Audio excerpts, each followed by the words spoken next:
you miss me? I've been out of a comatose, but the depression. Hello and welcome to Controlled Burns, the weekly hobby list podcast from me, your host, Andrew Burns, or Slow Burn from Wildfire Gaming. Thanks for being here this week. I'm flying solo this week, and I probably will be for some time. I mean, we've got a lot of things that we have going on here at Controlled Burns. We have obviously we kicked off the Andor series a few weeks ago with Reagan. I have started compiling notes on Andor season two, but it does take me a lot longer to write notes for Andor season two, just because I've only seen it once for the most part. I've now seen the first three episodes like three times, but that's a slower process. It's definitely something that we still want to do, but it's a little bit of a slower process. Obviously, we have the Game of Thrones series that we still have ongoing. It's been a while since we touched on that. We are going to get back to it, but um, in the meantime, while I've been working on all of those things, then obviously I had the guest podcast with Wesley a couple weeks ago talking about our top roller coasters. That was super fun, and then took the week off for the July 4th holiday. Amidst all this, I've been working on something that I've really been working on for the second half of my life. And I've actually worked on it on and off over the course of that time. I've even finished versions of it, but never been super satisfied with it. And if people who know me know this, that I'm obviously a big list fan. That's a big part of the podcast, but a lot of that goes back to reading old magazines back in the day whenever I was growing up, and like Game Informer and Rolling Stone, who would put together their own lists. And I was exposed to a lot of great stuff through lists, but I also, the more exposed I was, the more I came to realize how much I disagreed with the way that lists are traditionally made and the conclusions that people draw from them, and everything like that. So I just got inspired. So just the way that my brain works, it's just a very listy brain, I guess. And so I set out to make my own lists, and I've been doing that for years at this point. Most of them are just kind of for me, but now the podcast has given me the opportunity and a little bit of a platform to discuss my lists and my opinions. And so the thing that my white whale of lists has always been my top 500 songs, and that goes back to Rolling Stone did their first list of the top 500 songs, I think back in like 2003. It's definitely a mid 2000s thing. And then they've updated it over the course of the years. I remember I used to have, I don't know what happened to it, but I had a physical version. Or actually, it might have been the top 500 albums. I had a physical version of the top 500 albums for sure. I've lost it since then, unfortunately. But that was a really cool possession. I really loved that. The first list that I ever actually saw from them, I think, was the end of the decade list for the 2000s, because I first kind of got exposed to Rolling Stone and first really was getting into music, got my first iPod and everything at the end of the 2000s. But yeah, so I this was something that I've always been interested in, and it's something that I've worked on and off since then, for 15 years at this point, and I've really been working on it hard over the last year. I started in the summer of 2024 to like I was like, this is it. I'm gonna really do it. I'm at a point in my life where I'm really organized, and I just really meter out my free time, and I enjoy making progress on things. It's one of my big passions in life is just progress. And I was like, you know what? I think I'm at the point in my life where I'm ready to actually do it and actually complete it. And I think I can do it. And I did. And so I actually have a list of my top 500 songs of all time.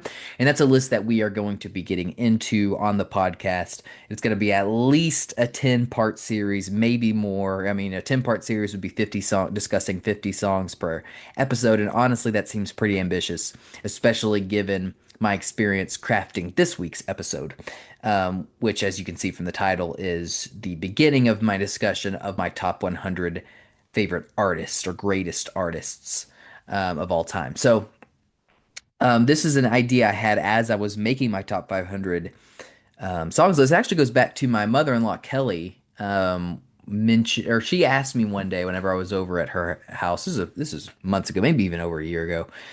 And she was like, well, who are your favorite artists? Like, she knows that I'm a huge Bruce Springsteen fan. And she knows I'm a Taylor Swift fan. But she was like, who, Guns N' Roses. She knows I'm a Guns N' Roses fan. She was like, what, well, who else? I was like, who would you consider your top artist? Because I would ask, them questions like that. So I made a very rough outline of a list for her, just thinking about it, looking at my favorites playlist and just kind of looking at the artists that popped up the most.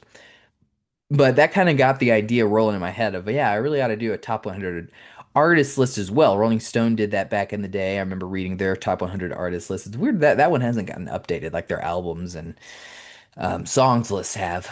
But yeah, I was really interested in that, and so I decided to do a very mathematical approach to it, which was by once I finished my top 500 songs, I did a point system where I determined the artists that um, basically were my top artists based on the performance of how they did in that list, and so. Um, the number 500 or the number one song on the list, which I won't spoil here, gets 500 points, and then it goes down to 499, 498 is a weighted list like that. And so, um, I was able to actually put that together fairly quickly. It only took me a few hours once I had the top 500 song list to narrow down my top 100 artists, and I did. Um, Put that together. I have the full list, but I want to like actually go through each individual and just kind of talk about my history with listening to this artist and some of my favorite stuff from them, and just kind of go through it that way. And I planned on actually doing my top 20, my bottom 25, so numbers 100 through 76. But I actually, while I'm doing this, I'm actually putting together a formal list on my website, which is the soundtrackonline.com. This was a website that I created ar- right around the time I graduated from college because I wasn't going to be doing like having an entertainment page anymore. I was the editor of my college newspaper, the East Texan, for 3 years, and I had an entertainment. I started as an entertainment editor, and I had a whole entertainment page every week devoted to mostly music, but also covered some video game stuff there as well. And so I knew I was going to miss that, and so I had learned how to make a rough website using WordPress in one of my classes, and so I am just from running the one that we had at the East Texan. So I decided to just create my own, and I still have maintained it, even though haven't posted on it a ton. I have been posting Controlled Burns to it since we started the podcast. But I haven't really, I used to post like old album reviews. I used to do like this thing, the soundtrack column, which I had back at the East Texan, where I would pick my favorite songs of the week and kind of highlight those in a way that kind of similar to what Rolling Stone used to do, the different column. And I would put video game reviews on there and stuff. Just the kind of typical things that I would have done on my entertainment page at the East Texan. But as I actually like got started working in as a journalist, I just didn't have as much time for that, or I just didn't feel like devoting time to that. I got super into video games. I really kind of got out of music for a period of my life. Um, and then, but since in more recent times, since I got married and just my life is just kind of stabilized, I guess, over the last several years. And I've had the same job, early after graduating college, I was moving around jobs a lot. And now I just I've had the same job since December 2019. Since March 2020, it has been remote and it is going to be remote forever as long as I stay here, and I'm not planning on going anywhere anytime soon. So yeah, I just have had the time to the stabilization. I think that's more important than anything to and the energy to work on big projects like this. And so I have. I'm really excited about it. I'm really proud of it. I'm proud of the top 500 song list in particular. It was a huge undertaking, obviously, and like I said, something that I've been working on literally this. I mean, I guess at this point, the majority of my life has been something or certainly at least the second half that's something that I've always wanted to do, and now I have, and I'm going to be able to post it on the soundtrack online, which is going to be great. But I'm doing the one top 100 artist list first because for multiple reasons. One of them is because it's obviously a shorter list. It's easier to put together in terms of actually posting it on the website. But also, I feel like because I used the top 500 song list to inform this list, I feel like if we did the song list first, it would just kind of be obvious, at least who my top artists are. It might not be obvious who like they end up being kind of lower down the list, but I just decided that this way, kind of before I pulled the veil back on which songs I had selected, that it would kind of be more interesting to do the artist list first. So that is why I am going that route. Like I said, I am posting the big list on the soundtrackonline.com kind of as I uh, put that together. Those are going to be the episodes of the podcast. So right now I only have entries for the bottom 20, which is why those are the ones that I am going to be talking about today. My little write-ups on each artist is not super long, and so we'll probably talk a little bit more in depth about them here on Controlled Burns. But before I get into the list, I did have I wrote a little bit of an essay just kind of talking about my history with music that I thought I would read here just because it is kind of interesting. And maybe I've touched on some of these things on the podcast before, but I don't think I've got into it in such depth. So why don't we get into that? Just a reminder before we do that, just Controlled Burns is obviously the weekly hobby list podcast. We talk about TV and film, uh, music, obviously, video games, and things of pop culture. Obviously, we have random episodes like the top 15 roller coasters as well when we have guests on. And so if you're interested in writing into the podcast, still haven't had any write-ins yet. You can do so at ControlledBurnes with an ES at gmail.com. It's getting to the point where I honestly don't check to make sure that we haven't been getting them the write-ins super often. I'm actually doing it right now. But every time I do, I obviously see that we have no write-ins. So if you would like to be the first to write into that or write into the podcast, you can do so with writing into Controlled Burns with an ES at gmail.com. Yeah, let's go into this essay talking about my history with music. So here's what we have. Music was not a huge part of my earliest childhood. I split my time between the two sides of my family, spending the majority with my evangelist mother, who listened to very little other than Christian music and the occasional Stevie Wonder's Greatest Hits or Grammy nominee CD. I guess I didn't write it here, but going back in time, even before that, we had the Backstreet Boys. He was a big Backstreet Boys fan. So that was where I spent the majority of my time. But then also visited my father every other weekend, and he listened to nothing but basically the top country hits of the day. Which, in the 90s, they were actually not too bad, but still wasn't anything that I was super interested in. So I spent the majority of my time in my earliest childhood watching Disney movies. And then I discovered the joy of the original PlayStation and Pokemon on my Game Boy Pocket and kind of diving headfirst into those. But that started to change, though. My interest in music started to change when my dad went through a phase. He had bought a new laptop computer and he got addicted to making mixed CDs. And he made tons of them, mostly for himself, but also for friends and family. And these discs weren't made up of country music. Instead, he was collecting choice cuts from classic rock artists like AC/DC and Aerosmith and ZZ Top, and mixing them with some of the best hitmakers of the 80s, like Bryan Adams and Don Henley. Eventually, he made me my own CD, and it was filled with 80 minutes of music that I just fell in love with. I listened to it all the time, and it was really the beginning of my musical awakening. And that awakening continued through three other major events. The first was the release of Guitar Hero, which I was swept up in just like everyone else in my school. I was a stranger to almost everything included in the set lists across Guitar Hero 2 and 3, which were critical in introducing me to some of the greatest rock acts ever and some of my favorite bands and artists of all time. The game was also responsible for getting my brother into guitar for real, which is a passion that he maintains to this day. The next major development was a big Christmas gift from my grandparents. They wanted to encourage my newfound and growing love for music. When that gift was my first iPod. Some of my friends had some of the earlier generation iPods by the time I received my first one, which was a third generation iPod Touch for the Christmas of 2009. So, I was a late adopter for that, as I was for most technology during my youth, growing up in a very small town in Northeast Texas. But yeah, the iPod was a game changer for me. Before that, I was listening to single CDs on this portable CD player I had, but now I could listen to as much music as I could imagine at the time, and I was exposed to playlists for the first time, and of course the almighty shuffle.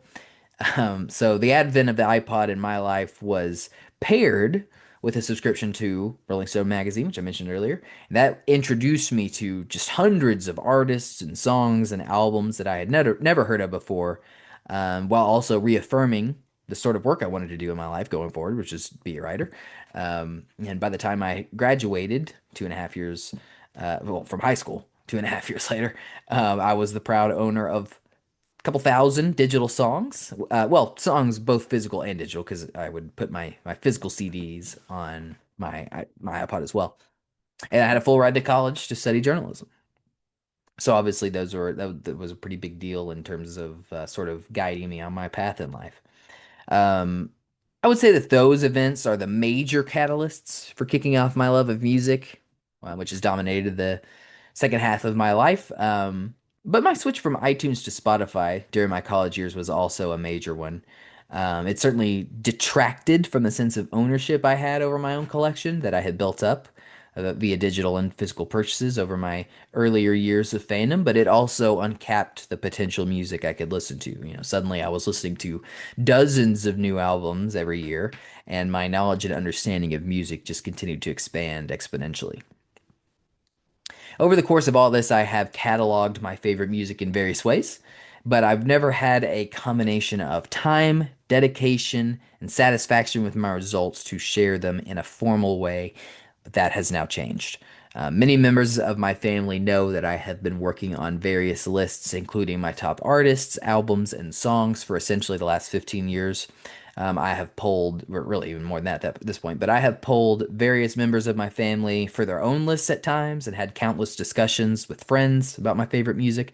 My college thesis was written about the effect our first favorite band, which was Aerosmith in my case, has on our musical tastes and sociological identities going forward. I've gotten married to my wife Reagan, who is also passionate about music and comes from a family that probably saw more concerts in a year than I had probably seen in my entire life up to that point, coming from my rural upbringing. I'm, of course, now a journalist on my 13th year in the business. My byline stretches across more than 10 publications over the course of my time in the biz. And through all that, I've never stopped listening, cataloging, listing, and just thinking about putting together my big list celebrating my all time favorite music. As I've gotten older and expanded my musical horizons, this task has only gotten more difficult. Naturally, I've listened to many more artists in 2025 than I had in, say, 2012. But while that has made the task more vast, it has also made it more comprehensive. I have spent untold hours listening to music all across the spectrum over the course of that time, from my kind of hard rock beginnings to country renaissance, the rise and death of EDM in the mainstream, the rise and continued success of hip hop, a litany of incredible musical scores from the greatest composers of today and just everything in between. And now finally I am ready to share with you my list of the top 100 greatest artists that I have heard to this date. This is a list that will no doubt continue to evolve over the course of my life, but I think it's a fitting snapshot of my years of listening so far and is a celebration of the artists that have blown me away the most. Rather than looking at each of these entries as like a full summation of each artist's history, what I invite you to do is look at it instead as an appreciation for their greatest moments, the peaks of their careers, and whether that's still going strong today or a distant memory from years past. Singular artists, bands, and composers are all represented, but I did clean up the list with some noted collaborators for some, rather than taking a spot on the list from someone else further down the line in cases where I thought it made sense. A good example would be Bruce Springsteen is together with the E Street Band, even though realistically the E Street Band itself would earn a spot on the list if I put it together that way. Other than that, there were no limits placed on who or what would qualify for this list, so you will find a huge variety and names that you probably won't find on many, if any, other lists for various reasons. Obviously, there's no way to really objectively rank the 100 greatest musical acts of all time, but these are the ones that have spoken the loudest to me, and I'm going to do my best to illustrate why in the entries ahead. So, with that, happy listening. Thanks for listening to the podcast if you are. Thanks for reading the list if you do that once it's posted.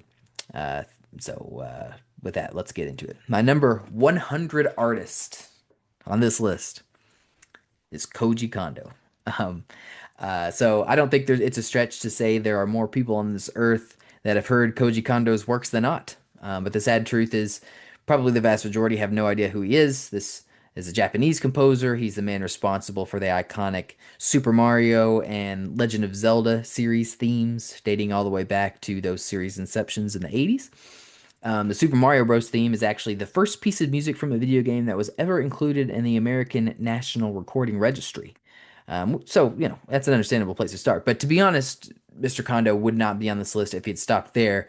The reason that he's here for me is because I really celebrate and listen to the works that he created in the 90s. I think on the Nintendo 64 in particular was where he was really at his peak. I mean, he was responsible for legendary soundtracks for both Super Mario 64, Ocarina of Time, and Majora's Mask as well. And, maybe their original sound formats don't hold up as well today as they did in the 90s, but if you listen to orchestrated versions or newly arranged versions of his standout works, great arrangers like Rosen and TPR are some of my favorites on that front, then you will understand like how really impressive this guy is, and some of the really truly has written some of the great music of the last 30 years. So for that reason, and just for his longevity in the space, Koji Kondo is my number 100. Number 99 is another video game composer. Number 99 is Martin O'Donnell. And I have noted collaborators for him as Michael Salvatore and Steve Vai, the guitarist Steve Vai. It's kind of talking about the impact that video game music can have on a generation. I think few can illustrate that point better than the work of Martin O'Donnell. He is, if you're not familiar, the famed composer of the Halo series. That music and that series really dominated the mind share of the younger millennial generation. And I would argue revolutionized video games throughout the 2000s. Certainly, the gameplay itself revolutionized video games, but I think the music that Martin O'Donnell created revolutionized the way music is put in video games as well, and the impact that it can have on a video game. I think much of Halo's success is obviously attributed to the game's control scheme, its expansive scope, like LAN parties and Xbox Live parties. But I really truly believe the series would not have landed the way that it did without O'Donnell's epic score. It sets the stage and atmosphere for just this really great iconic franchise. I think the mark of truly great video game music or music from TV and film, any sort of score like that, is if it holds up outside of the medium. Like you still listen to it when you're not playing the game or when you're not watching the movie, and can be really appreciate it for being really great music. If you listen to a lot of Martin O'Donnell's music outside of playing Halo, I think you'll agree that it definitely holds up. My personal favorite song is "Reclaimer," which is a remix of kind of the main like ba ba ba bum ba ba ba bum, Halo theme. Which I guess the first time that plays is at least the most notable time it plays in the first game is when you're storming the beaches on the Silent Cartographer, which is the fourth mission. But Steve Vai, the guitarist, did a really awesome remix of that song, and that they used in Halo 2 as on one of the Arbiter's missions. It's called Reclaimer.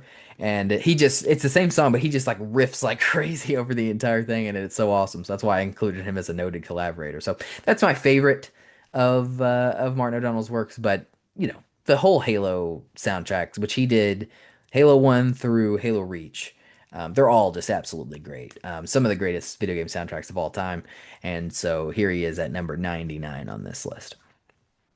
Okay, number 98 is the first band on the list. It is not related to video games in any way that I know of. And it's actually not a band that I've listened to a ton, but sometimes you don't. I feel like, at least for me, the way that I value artists is you don't have to have like just the epic catalog to, as long as your peak is really high. And so number 98 for me is actually Restless Heart. And you know, I'm a huge fan of their song "The Bluest Eyes in Texas." And it's something that I heard growing up here in Texas. But just kind of illustrate what I like about them. I think there's something in our brains that just kind of makes us chemically predisposed to like great combinations and dichotomies and merges. You can see that everywhere. You get like mixing something as simple as mixing chocolate and peanut butter. Our fascinations with reactions like fire, or the synthesis of various metals into works of art. So I think this works for all of the other art forms as well, and music is no exception. And I think that there's something special about the merging of multiple genres and influences. And I think you see that that's going to continue to be a theme on this list. And I think that it uh, speaks to Restless Heart's appeal because they are really strong. Legendary might be a little bit of a stretch, but they're certainly well known for kind of picking up on the country rock that was sort of, or Southern rock that was kind of pioneered by groups like the Eagles and the Allman Brothers Band, just kind of taking them into the contemporary in the late 80s and the early 90s as those bands had kind of fallen away. I don't think there's any song in their catalog that perfectly encapsulates this more than the Bluest Sides in Texas. I am maybe a little bit biased as a native Texan myself. And of course, I heard this growing up. There was this cover band at this church that I went to whenever I was a kid that played this song, and I really got a kick out of that. But even with that being said, I mean, it's just a great mix of wistfulness and earnestness and heartbreak, and that song captures it well. I think a lot of music in the band's catalog captures it very well, and so for that reason, Restless Heart is number 98. So congratulations to them. Number 97, I have Tsukasa Saito. And this is a really interesting. So, you go back to my number 100 pick, which was Koji Kondo. If you consider him underappreciated, and even though he's one of the most kind of prolific composers in our world today, then Tsukasa Saito, people like him, they kind of run the risk of just being completely overlooked. But if you've been exposed to any of From Software's works over the last decade, particularly Bloodborne and Dark Souls 3 and Sekiro, all of which featured works from Tsukasa Saito, then you know the importance that this man's work has had on those experiences. It is absolutely critical, I think, to the impact that obviously the boss fights have in those games, which is really what everybody, well, not everybody, but a lot of people kind of consider the best parts of those games. And the way that those games use music as well is really cool, and how they don't have music when you're just generally exploring, but then they hit you with the boss themes, and they're all always memorable and really well composed. And for Tsukasa Saito, I mean, Bloodborne, as you know, if you've listened to my Bloodborne episode or my top 25 favorite games episode, Bloodborne is one of my all-time favorites, and Tsukasa Saito is basically the Bloodborne composer. I mean, he was behind the first Hunter, which is the music that plays when you fight Gurman. Lawrence, the first Vicar, I think I like that one even more, which is one of the DLC songs. But I think those songs would stand out as like gothic masterpieces in any age. Take video games completely out of it, they're just incredible pieces of music. And so for that reason, I mean, the Bloodborne soundtrack in general is so strong, but the peaks of that are just so unbelievably high. So uh and it's not a one trick pony either. Multiple songs I think kind of reach to that level of quality. So for that reason, Tsukasa Saito is number 97 on this list. Number 96. This is definitely not a super well-known band. This is Camper Van Beethoven. This is a punk band from I think they were around in the 80s, kind of that main punk scene after I guess, the punk scene really kind of started in the 70s. And we're going to talk a little bit more about that here in a few entries, but the 80s was definitely a big time for punk. Obviously, I think of the Clash. I mean, they kind of kicked off the 80s with London Calling, which is an album I actually just went back and listened to this week.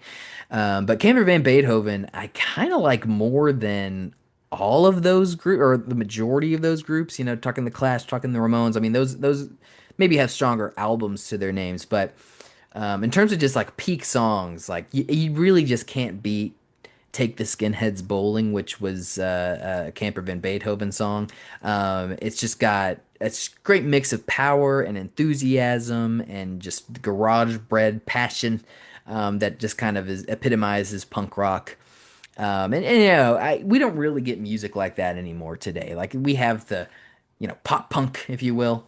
But to me, that just really blunts the things that make punk music so great. And they're way too polished. I feel like they are lacking in the passion that the older punk stuff have. There's something for truly great punk. There's like this joyfulness to it as well. Even if they're singing about something that's really quite depressing. which London Calling and The Clash do that all the time. There's still like this lightness to it that makes it so unique. It kind of goes back to what I was saying earlier with Restless Heart, with the kind of dichotomies there that sets up. And Take the Skinhead Bowling does that. I think that it's my favorite punk song. It really does that super super well. Actually, there might be one punk song that I would put above it that we're going to talk about here in a minute. But I actually first got exposed to that through the Bowling for Columbine documentary, which was made by Michael Moore, and he's great. I've watched a couple of his documentaries, and they're always like really hard hitting and excellent pieces of journalism, really. But yeah, he set Take the Skinheads Bowling for as kind of like the title track of that documentary. And so I'm glad he did, because I might not have ever discovered this band otherwise. I mean, this is not a well-known group. I'm trying to pull up Spotify right now just because I always like to see where people are on their monthly listeners. And one thing that's going to be really cool about this list too is I'm going to have a huge mix. I mean, I'm not going to I probably won't have like the number one artist on Spotify. I think that's Bruno Mars right now. Bruno Mars is not on this list, but um, I'm gonna have some probably people in the top 10 that are on my list, and then I'm gonna have stuff. I've got Caper Van Beethoven here. They have 89,596 monthly listeners, so that's quite low. I'm certainly gonna have people even lower than that on this list as well. So uh, gonna have an eclectic bunch here. But anyway, point is, like, I don't know if I would have been exposed to Camper Van Beethoven if Michael Moore had not included Take the Skinheads Bowling and Bowling for Columbine. So I'm glad I did.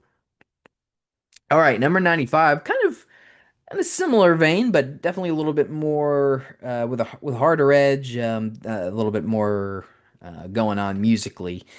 Number 95 is Jane's Addiction. So this is kind of in that kind of late 80s, early 90s transition from kind of the peacocking arena rock of the 80s to the harder, rawer, like angst and rebellion of the 90s. And Guns N' Roses obviously was around then. They kind of take much of the credit for spurring that transition. But I think Jane's Addiction, and they kind of also came out of that LA Sunset Strip scene, is also worthy of some of that credit. That album Nothing Shocking, which came out during that period, is just 45 minutes of unapologetic rock and roll revolt. It's powered by Stephen Perkins.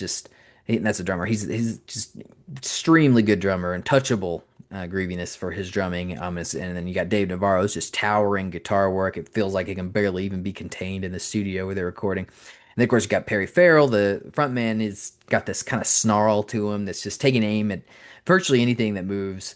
So I really love that album. I really love Pigs and Zen in particular. It may not be as mainstream as Welcome to the Jungle or Paradise City, but it hits every bit as hard. So Jane's Addiction, they got a lot of really cool stuff. If you're into Guns N' Roses, you're into kind of music of that time period, you ought to give.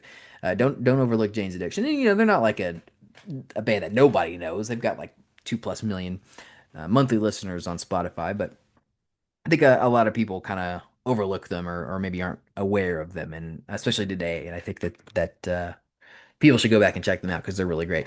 But this next artist on my list, truly, I mean, this you're not gonna have too many people lower than them in terms of monthly listeners right now. They are currently at 150 monthly listeners. That might be the lowest. That might end up being the record for this list. We'll see. But yeah, number 94 is the Evening Rig. This is a Minneapolis rock band. I was kind of trying to look up some stuff about these groups as I was putting this together, and not a whole lot you can look up about the Evening Rig. They have a Facebook page where they describe their music as beer-soaked rock and roll.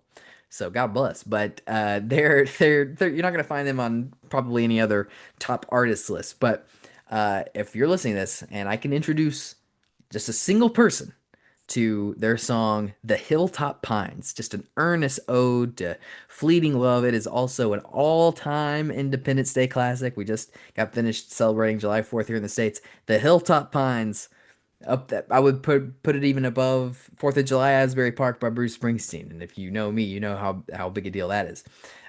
This is a song that I was exposed to through the Game Informer podcast, actually. But way back in the day, the host was Matt Helgeson, the original iteration of the podcast in like 2009 and 2010. And during that time, that he would actually, instead of just having like the typical just bumper music, he would actually bring out highlight various bands. A lot of them were Minneapolis-based bands because Game Informer is based in Minneapolis. And the best song that he ever did that for was "The Hilltop Pines" by The Evening Rig. So yeah, if I can introduce one person to that song, I've done a good job.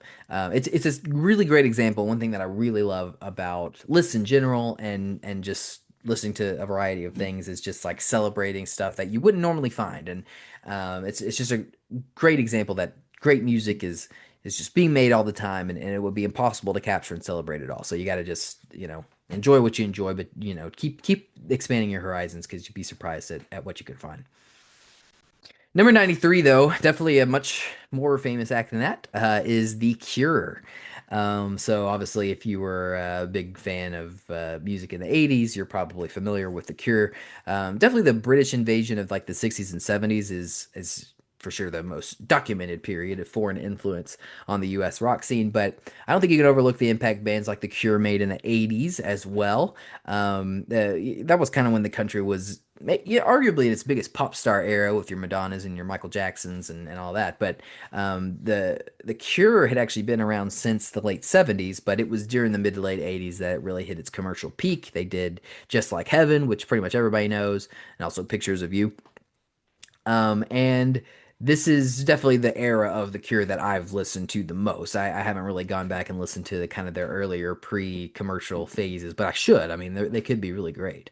I'd say "Kiss Me, Kiss Me, Kiss Me" is probably their biggest hit record or hit album, and it's a good album. It's a little overlong. It's a sprawling album, and I don't know that it would be super high on my list of like the all time great LPs, but it's got really high peaks. Obviously, it's got "Just Like Heaven," which is a super popular song, and justifiably so. It's one of those examples of like in the '80s, man, like songs that were like really popular. There was a reason they were really popular, and not across the board. Like they definitely had their dumb songs too, but in a lot of cases, like and especially like go back to the 70s and stuff, like the hit songs were like truly the best songs that were being written, which I think is super different from the way that music is today, unfortunately. But yeah, you listen to Just Like Heaven, it's just kind of impossible to deny the greatness of that song. But I really also like that's definitely my favorite Cure song, but I also really like One More Time, which is another song from definitely way less listened to song from Kiss Me, Kiss Me, Kiss Me. And it's just got some of the most achingly powerful vocals I feel from Robert Smith, the singer of The Cure. So just great stuff, really high peaks for The Cure. They got a lot of great stuff, so you can't really go wrong there. Number 92 is one of the newer bands that I've listened to, and that is Green Sky Bluegrass. They've amassed a pretty impressive catalog over the course of their 25-year career, but yeah, they are new for me and my musical rotation. I was introduced to the group on a trip to Colorado with my wife and her immediate family in fall 2024, so just about a year ago. And they were actually there to, so it was at the Red Rocks venue over there in, I think it's Morrison, Colorado. It's close to Denver. They were actually there to see Andy Frasco and the UN, which we had seen together on a previous trip to Colorado in 2021. That was during the first year that I was with Reagan. And that was actually when they were introduced to Andy Frasco, and they were all like blown away by him on that trip. They were actually there to see John Craigie, who is their kind of their favorite singer, singer-songwriter guy. And maybe we'll talk about him a little bit later on this list. But yeah, they were exposed to Andy Frasco on that trip, and he does put on a good show. He's very entertaining live. You're not gonna find Andy Frasco on this list. I don't think that he's a particularly great songwriter, and his stuff in the studio is way, way, way, way, way tamer and less interesting than his live stuff. But this time I was just kind of along for the ride, so I went with them for the trip and the show. But the closer for that show, so they actually opened this time, whereas they were the closer in the 2021 show that we went to. They were the opener this time, and the closer was Green Sky Bluegrass, who I'd certainly never heard of. And but I was just really just pretty much immediately blown away by them. I mean, they're a five-piece jam band. They're from Michigan, and they were just playing some really epic extended cuts of some really great songs. "Worry for You" was a big standout for me during that performance. I remember listening to that live and just thinking, "Wow, this is one of the best songs I've ever heard." It was particularly great live. They haven't quite been able to recapture of the stuff that I've heard, which is still pretty limited. What they had live that they had in the studio.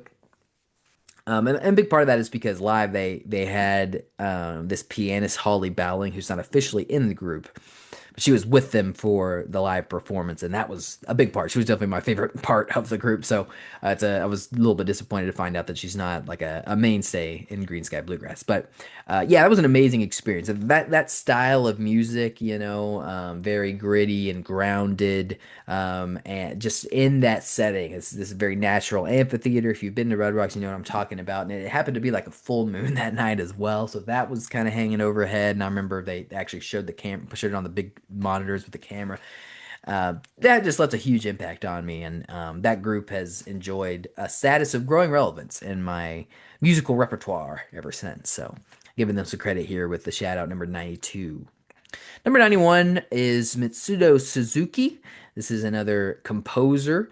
The and you're gonna let me just read you what I wrote here because this is gonna kind of illustrate why I am so impressed with what Mitsudo Suzuki brings to the table. So, the experience of Final Fantasy VII fan or evangelist's first experience with Final Fantasy VII Remake in 2020, which was, of course, under the context of the start of the COVID-19 lockdowns. It's kind of hard to explain to someone who doesn't have the same affection for the source material, but the best word I can think of to illustrate it is euphoric. A lot of that comes down to seeing, beloved characters from like Cloud and Aerith and Sephiroth rendered in gorgeous, modern quality combined with the game's legitimately fantastic real-time RPG battle mechanics and, of course, a deeper examination of the iconic setting of Midgar. But underneath all that, I don't think there's any question, whether realize it or not. The unbelievably gorgeous and lovingly crafted musical score of that game played a major role in that experience. And there's no singular moment that hammers that home, I feel, more than Aerith and Cloud's quote unquote Midnight Rendezvous, which is also the name of my favorite track from Mitsudo Suzuki. That kind of happens in the mid game. And the song that plays there is an original score that was not written by Nobuo Uematsu back for the original Final Fantasy VII. And to my knowledge, it doesn't appear in any other Final Fantasy VII release, but it somehow sounds really nostalgic. It has kind of this mix of dreamy optimism with underlying sadness, which is a perfect representation of the character of Aerith, who's obviously front and center during the scene that this is playing. If you've experienced that as a longtime fan, then you probably know how incredible that moment is and how crucial and laudable the work of Mitsudo Suzuki is to the overall experience. So, I mean, just the scope of the soundtrack of Final Fantasy VII Remake and Rebirth is kind of unprecedented. There's really nothing like it. They're kind of semi-objectively some of the greatest soundtracks ever. And obviously Mitsudo Suzuki was a big part of that, and he was not alone. We're going to talk about some other people that were involved in that as well. But moving on to number 90 on this list, this is another composer, but this is a film composer as opposed to a video game composer, and that is James Newton Howard. And so, I think some people, when they look at this list, especially if they're not video games fans, they're probably going to find it to be highly representative and maybe even overly representative of composers associated with video games. But, to be fair, like I would be remiss not to include some of the most prolific film composers of our age as well. And there's not very many that have reached the kind of prolific and powerful heights of James Newton Howard. The man has scored well over 100 films. So kind of some of his biggest hits are stuff like Pretty Woman and Space Jam, which was a big one for if you grew up in the 90s. Dinosaur, Atlantis, Treasure Planet. So some of that late 90s, early 2000s Disney stuff, kind of the turn of the century. A lot of really great music there. Peter Jackson's King Kong film from 2005, Batman The Dark Knight, and Batman Begins. The Hunger Games series, Fantastic Beasts trilogy, The Sixth Sense. I mean, he's really got an eclectic catalog to his name. And so, really, I've been listening to this guy's contribution to our or modern film soundscape, if you will, for my entire life. But for my money, nothing beats the just astonishing beauty of the piano-led, well, it's a kind of a boring title, but Newt Says Goodbye to Tina is what it's called, which is essentially the closer and really showstopper of the original Fantastic Beasts and Where to Find Them. That song I think is just so unbelievably good, and really single-handedly elevates that film, I feel. And so great work from James Newton Howard there, and he's obviously been a mainstay of filmmaking for the entirety of my life, and so wanted to give him a shout out on this list at number 90. Number 89, I have very different group. This is M83. So if you were around in like the early 2010s, then you probably are familiar with M83. Some groups just kind of release the right song at the right time and they're launched to, varying stages of superstardom on the heels of it. And that was the case for M83. It was the fall of 2011, and they had this hit Midnight City, which was the lead single for Hurry Up We're Dreaming, their album that year. Um, they had done stuff for about 10 years before that, but it might as well have been a debut album for them because it was such a hit. It just absolutely catapulted them into the mainstay almost overnight. I was a junior in high school at the time. I paid attention religiously to the weekly free songs that Apple would give you on iTunes, and Midnight City was one of the songs for a particular week. And so I was just, I heard it. I was like, oh my gosh, this one is so unbelievably good. I was at a perfect age to kind of get swept up into that. It has this kind of dreamy, hypnotic electronica aspect to it. And as did the rest of the album that followed. I listened to that and enjoyed that as well.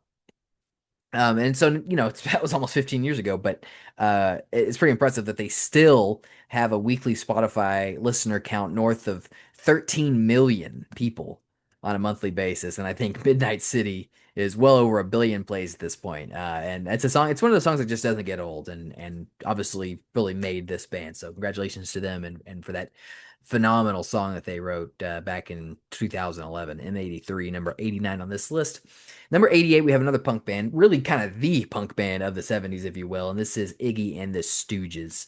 I look back on that time, and obviously I wasn't around for it to experience it in real time, but I think because of that, it can be kind of hard to grasp in a way that, they're in the 60s and 70s. It was not unusual for like entirely new genres to just emerge overnight with major releases. You had Black Sabbath kind of inventing metal. You had Velvet Underground with kind of garage rock and that whole sort of indie rock scene. You had Kraftwerk and Autobahn. There was electronic music before Kraftwerk, but that was without question just like a huge moment for electronic music. And Raw Power was not the first release from Iggy Pop and the Stooges, but it captured I feel, the true emergence of punk rock that was very quickly followed up on by acts like the Ramones and the Clash. But for Raw Power, I feel like just few albums have held up as well as Raw Power has. It's just 8 tracks, which is great, just under 35 minutes. So it is lean and mean, just like Iggy Pop himself. And it's just loaded with quality. You got Search and Destroy, which is kind of the seminal track and definitely probably got the most spins in the 70s and today. But my favorite is this really dark and kind of brooding and yet still groovy song called Gimme Danger. That might actually be my pick for my favorite punk song if it's not Take the Skinheads Bowling. I'd have to look up at how they measure on the top 500 song list. They would be close. But I think I'd probably give the edge to Gimme Danger. But yeah, Raw Power, man, and Iggy and the Stooges themselves, and they were gone after that. Like they released that album, and then bam, it was over. And then Iggy kind of had obviously a solo career after that, but they were just kind of equal parts unpredictable, wild, and energetic. And they were really breaking new ground in 1973. And so for that to hold up as well as it does, over 50 years later, I think is really impressive. So Iggy and the Stooges, number 88 on this list. Number 87, we have another composer. This is Austin Wintory. So, like I mentioned earlier, like many composers, particularly within video games, are kind of unsung heroes. I feel Austin Wintory is one of the few that has kind of broken through to become something of more of a household name. And all it took was the delivery of one of the greatest scores of all time through his work with Journey, which is a game that really relied almost exclusively on its music to deliver its most emotional moments, and it put his swirling, string-laden masterstroke that he had composed front and center like few games do. So he's really just kind of been a made man ever since. He's scored dozens of high-profile projects, stuff like Assassin's Creed series. He didn't do obviously the beginning of that series, but he did some. I think he might have done Syndicate. I can't remember exactly which one he did, but he's definitely been involved with Assassin's Creed. He's actually partnering with Darren Korb on Hades 2, which is really exciting. But he's also had some more underground hits as well that were notable, like the Banner Saga and the Pathless was really cool. And then he's also crossed over to TV and film to notable success. But his masterwork really is Journey. It's just a kind of endlessly emotional triumph. It just never really gets old. And if you've played that game, then you know what I'm talking about. So Austin Wintory, number 87 on this list. At number 86, I have Billy Joel. He's one of those mainstays in the US music scene that's just kind of always there. He's sold more than 160 million records worldwide. He's apparently the fourth best selling solo artist in the US. And so he's just kind of so entrenched and beloved that you would be forgiven for not even realizing. And I had to look this up. He has actually not released any new music since 1993, which was before I was born. I was born in March 1994. But I kind of respect that in a way. Like when you've got the kind of world beating hits that he does, like Piano Man and Uptown Girl and all that, maybe it kind of did make the most sense to just sort of quit when you're ahead. And so that's what he did. And, his catalog is varied enough that there's plenty of jumping on points for people. He's got 32 million monthly listeners on Spotify, so that's very impressive. My jumping on point was the jazz influenced album 52nd Street. If you know me, you kind of know that I typically appreciate shorter albums that are, don't have a lot of fat on them. And 52nd Street definitely fits that bill. It's just got 9 tracks, but it is a real triumph. Particularly the side two, with the kind of the 1-2 punch of Half a Mile Away and Until the Night. Like both those songs back to back is just such an amazing combination. And Until the Night in particular is my favorite. I remember this is just a couple years ago, but I was getting ready to go on a work trip, as I have to do every once in a while. And I was on the plane, we're getting ready to take off. I was already missing Reagan and my cats and just wishing that I didn't have to go on this trip. And I just remember this music, which is kind of that's what it's about, like getting back home after a day of work.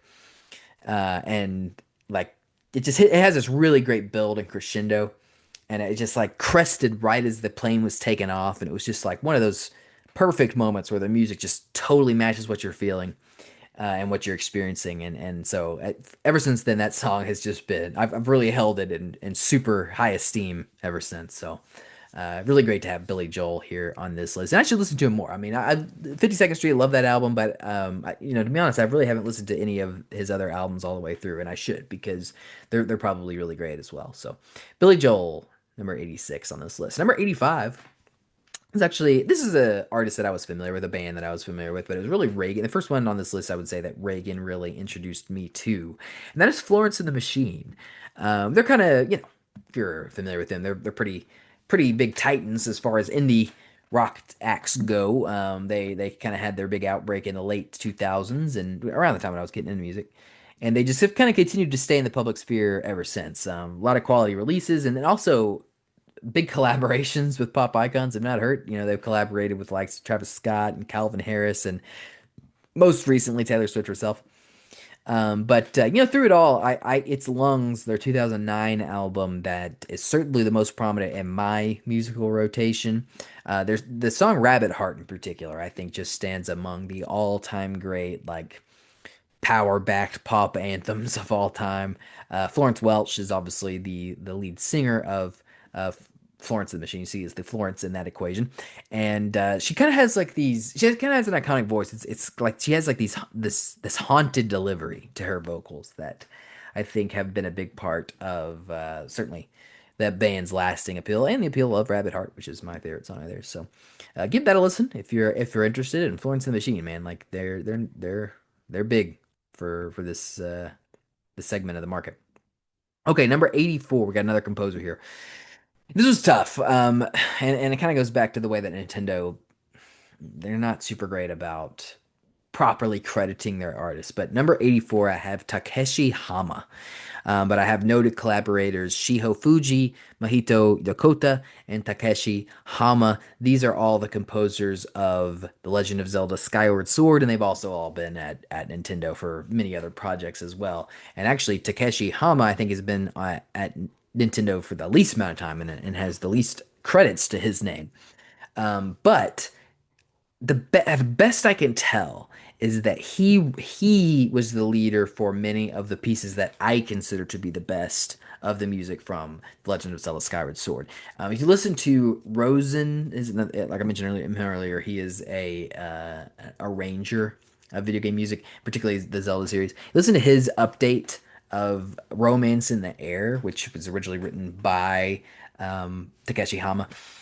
I think you'll get an inkling of what I mean. I mean, it is a truly great masterpiece, a piece of music, and I think that I'm really glad that I was able to get Hama here to kind of highlight him because I feel like he hasn't had the time in the spotlight or the limelight or whatever that I feel like that he deserves. So glad to do my part here and kind of give him some credit there because it is really great uh, song and really great just soundtrack overall, Skyward Sword. And so I really have a lot of respect for what he did, and I wish he got a little bit more credit. Number 83 is Tadayoshi Makino, which is yet another under the radar Japanese composer. He has quietly been building up an extremely impressive body of work in recent years through works appearing primarily in Final Fantasy VII Remake and Rebirth, which, like I said earlier, are kind of, at this point, kind of objectively two of the greatest works of art of all time, I would say. As well as Monster Hunter World and Final Fantasy 15, so he's been around a little bit longer than those as well.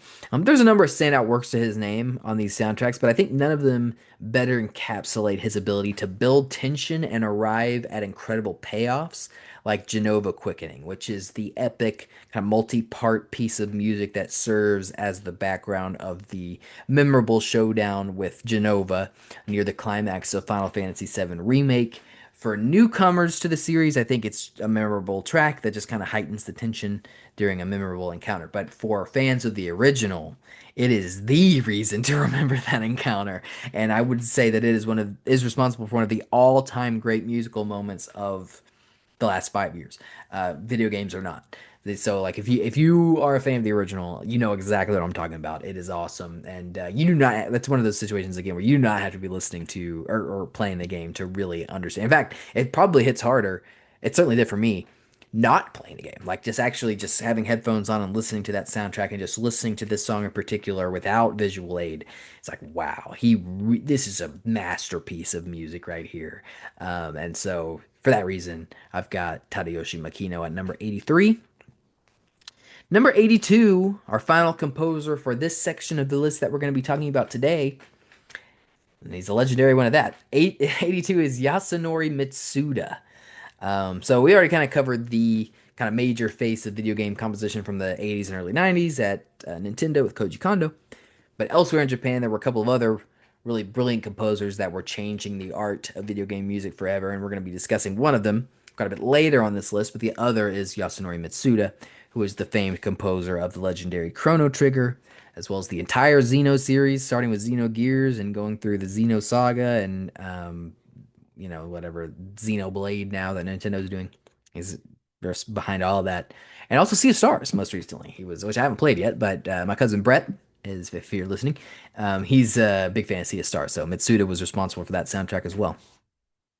But what's really amazing is that Chrono Trigger was actually his first time leading a music composition. He actually worked on that with Nobuo Uematsu to a degree, but Mitsuda did the vast majority of the music and definitely the most iconic tracks from that game. So it's very impressive that you start out and you just deliver an all-time classic like that.